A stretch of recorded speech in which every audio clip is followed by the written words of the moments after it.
Hello everyone, welcome back to my channel লিপি cooking blog. তোমাদের মাঝে নিয়ে এসেছি নতুন একটি রেসিপি।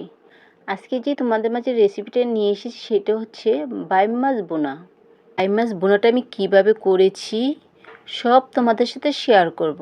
তাহলে চলো কথা না বাড়িয়ে চলে যাই বাইম মাছ বোনা করার জন্য। তো প্রথমে এখানে আমি প্লেটের মধ্যে কিছু পরিমাণ বাইম মাছ নিয়েছি, আর বাইম মাছগুলো আমি অফ ক্যামেরা সুন্দর করে পরিষ্কার করে নিয়েছি। বাইম মাছ পরিষ্কার করাটা অনেক কষ্টকর। এখন আমি বাইম মাছগুলো ছেঁচে নিব, আর বাইম মাছগুলো ছেঁচে নিলে অনেক টেস্টি হয়। রান্না করার পর যে বাইম মাছটা শক্ত শক্ত ভাব থাকে সেই শক্ত শক্ত ভাবটা থাকবে না, বাইম মাছটা নরম হয়ে যাবে। এখন আমি সব বাইম মাছগুলো ছেঁচে নিয়েছি, ছেঁচা হয়ে গেছে। এখন এটাকে আমি পরিষ্কার করে নিব পানি দিয়ে।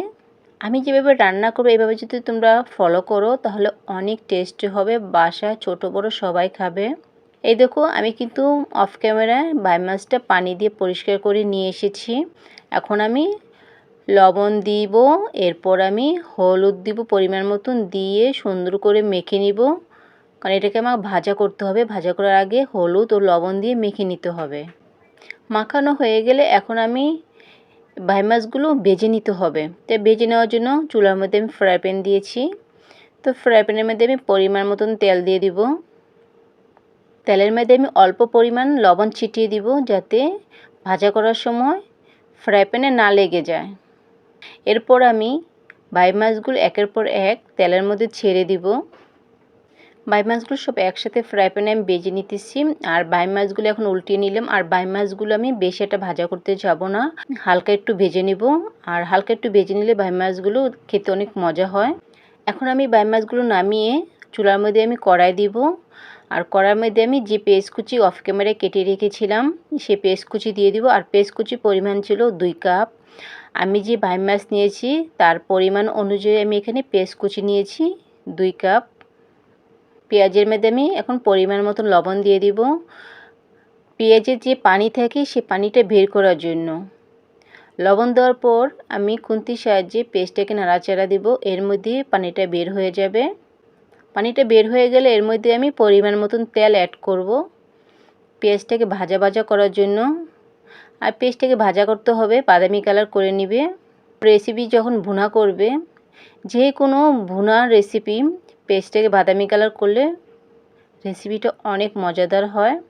পেঁয়াজটা যখন বাদামি কালার হয়ে যাবে এর মধ্যেই আমি আদা রসুনের পেস্টটি দিয়ে দিব 4 চামচের 1 চামচ।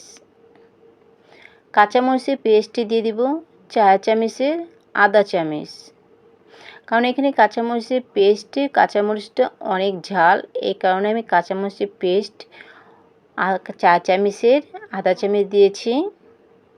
এখন আমি আদা রসুনের পেস্ট ও কাঁচামরিচের পেস্ট পেঁয়াজ ও তেলের মধ্যে ভেজে নিব, যাতে আদা রসুনের পেস্টে যে কাঁচা একটা স্মেল আসে সেটা যাতে না আসে। এখন আমি কাঁচামরিচ দিয়ে দিব, তারপর দিয়ে দিব আমি টমেটো কুচি, কারণ টমেটোগুলো এখন আমি গালিয়ে ফেলবো, এ কারণে আগেই দিয়ে দিয়েছি। এখন আমি নাড়াচাড়া দিব।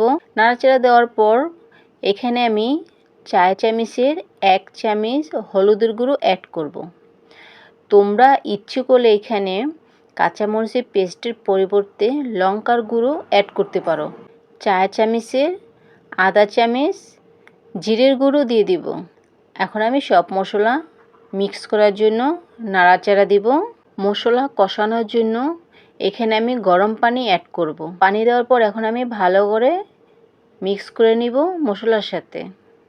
কষানোর জন্য ঢাকনা দিয়ে ঢেকে দিব। 5 মিনিট পর ঢাকনাটা উঠিয়ে নিব। এরপর আমি আবারও নাড়াচাড়া দিব। আর সব ভুনাই কষানোর সময় যত নাড়াচাড়া দিবে ভুনাটা ততটা টেস্টি হবে, কারণ নাড়াচাড়ার সাহায্যে পেঁয়াজগুলো গলে যাবে।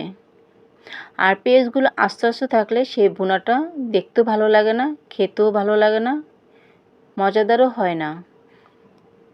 নাড়াচাড়ার সাহায্যে পেঁয়াজও গলে যাচ্ছে, আর যে টমেটোগুলো ছিল সেটাও গলে যাচ্ছে। কষানোটাও দেখতে অনেক সুন্দর লাগতেছে। এখন আমি বাইম মাছ যে ভেজে রেখেছি সেই বাইম মাছগুলো কষানোর মধ্যে ছেড়ে দিব।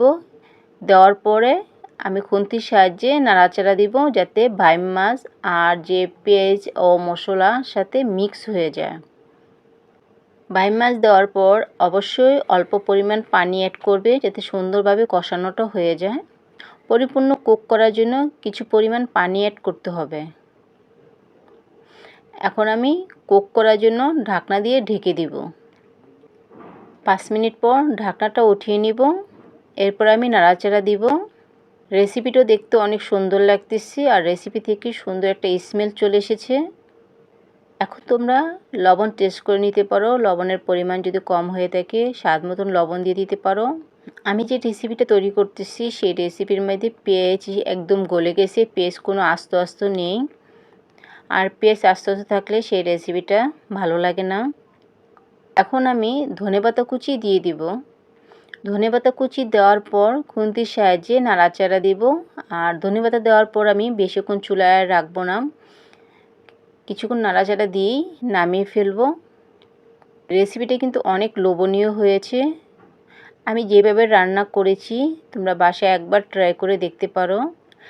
যারা ধৈর্য সহকারে আমার ভিডিওটি পাশে এ পর্যন্ত রয়েছো তাদেরকে আমার চ্যানেলের পক্ষ থেকে অসংখ্য ধন্যবাদ আর ভালোবাসা রইল। দেশ ও বিদেশ, কাছে ও দূরে, কলেজে ভাই ও বোনেরা কে কোথা থেকে আমার ভিডিওটি দেখতেছো অবশ্যই কমেন্ট করে বলবে। আর যারা আমার নতুন দেখতেছো তারা অবশ্যই সাবস্ক্রাইব করে বেল বাটনটি অল করে রাখবে যাতে আমি নতুন নতুন ভিডিও আপলোড করার সাথে সাথে তোমাদের মাঝে নোটিফিকেশন চলে যায়। আর রেসিপিটা কেমন হয়েছে কমেন্ট করে বলবে। আল্লাহ হাফেজ।